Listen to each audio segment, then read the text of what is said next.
What's your advice to people who are asking, because it's beginning to get more momentum, more acceptance, those who are asking to break the country to succeed? How would you advise them to go about it? Well, the government of Nigeria will have to appreciate that by virtue of Article 20 of the African Charter on Human and People's Rights, which has in fact been domesticated by Nigeria, the right to self-determination is guaranteed. And so it is not a criminal offense to demand for self-determination. But what is important for those who are asking for the disintegration or balkanization of Nigeria is to look around and study the environment very well.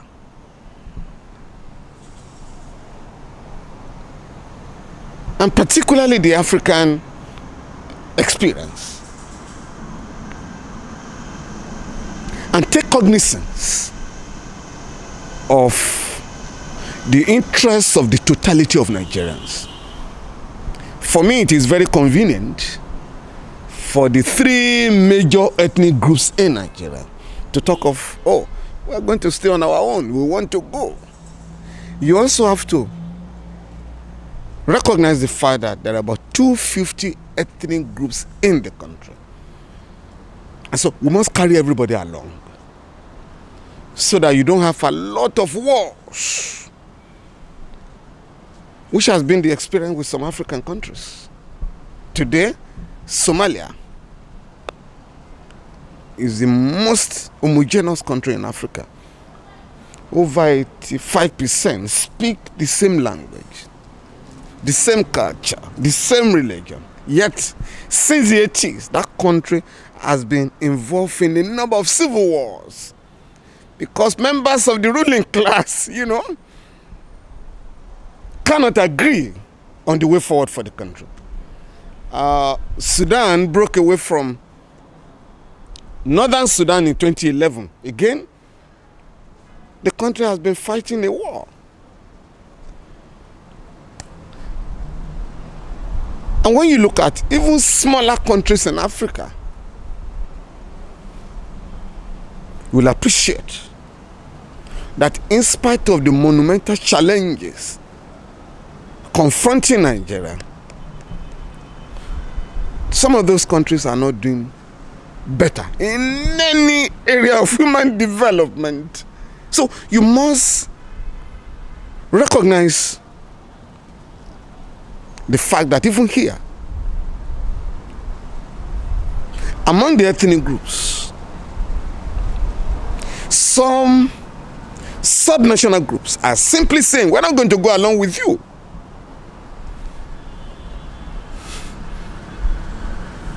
Take the Southwest, for instance.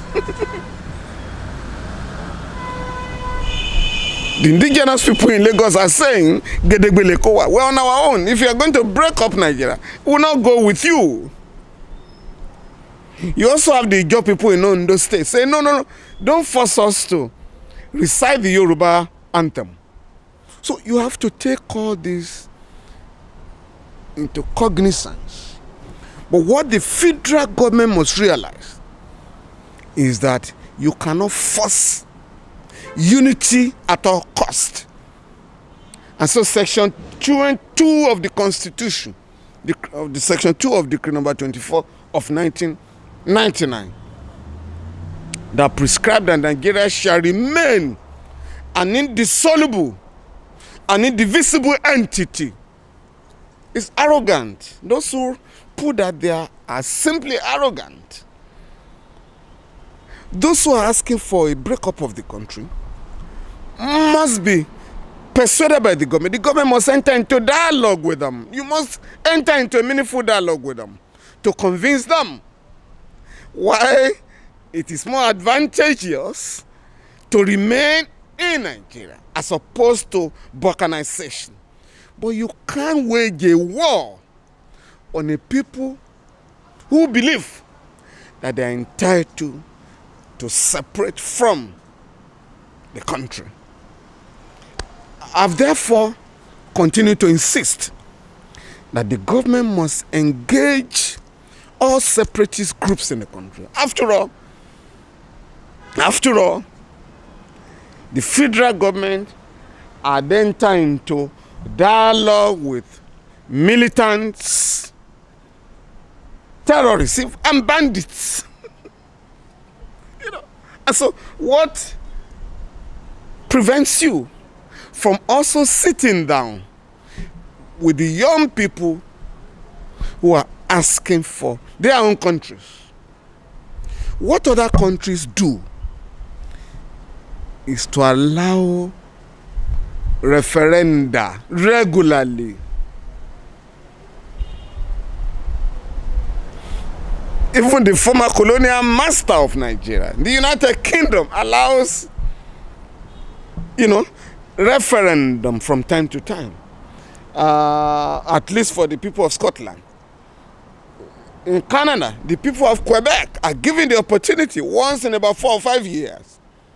Do you want to remain part of Canada, or you want to have your own country? So it shouldn't be it shouldn't be an impossibility to entrench in the Constitution a referendum. One of the reasons cited. For me, the demand for separatism or demand for the disintegration of the country is a challenge to the ruling class to fix the problems confronting the country, to harness our enormous, abundant human and natural resources towards promoting the equitable distribution of the resources of the country, equitable distribution of the Commonwealth, so that everybody will be taken care of. But once you practice a government of exclusion, once you practice and engage in lopsided appointments or implements policies that alienate the majority of people, you cannot but have, separatist demands. Cutting the head is not the medicine for headache. If young people who never witnessed the Civil War, or who were never taught anything about the Civil War, demand for their own republic, you don't tell them off arrogantly, because it's not their fault that you have exercised history from your syllabus, schools, syllabus in our school, So I think the government will have to be humble, to appreciate that mistakes have been made, and to move speedily to convince all Nigerians that it is more beneficial to retain Nigeria as a corporate entity